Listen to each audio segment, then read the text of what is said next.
આ જે યુવતીઓ છે એના આ જે માયાજાળમાં કેવી રીતે આવતી હતી કે એ પોતે એવું આઈ કાર્ડ પણ ધરાવે છે કે એ પોતે ગુજરાત પોલીસમાં સબ ઇન્સ્પેક્ટર તરીકે ફરજ બજાવે છે.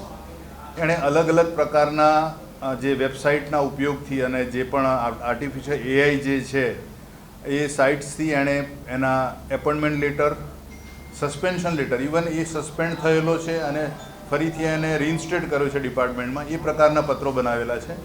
એણે પોતાના ત્યાં આઈટી રેડ પડેલી છે એ પ્રકારના પત્રો બનાવેલા છે. આ બધું એના ફોનમાંથી મળી આવેલું છે અને એ અત્યારે હાલ સાયબર ક્રાઇમ અમદાવાદ શહેરમાં ફરજ બજાવે છે ટેકનિકલ. એટલે પત્ર જોઈને જાણકાર માણસને ખ્યાલ આવી જાય, પણ સામાન્ય નાગરિક માટે પત્ર જોયા પછી એવું લાગે કે આ પત્ર સરકારી કચેરીથી ઇસ્યુ કરવામાં આવેલો છે, કારણ કે એમાં ઘણી બધી વિસંગતતાઓ એવી છે કે ઓળખપત્રમાં 3026માં રિટાયરમેન્ટ બતાવે, જે શક્ય નથી, પણ એ સામાન્ય માણસ માટે સીધી દ્રષ્ટિએ ઓળખાય એવી બાબતો નથી.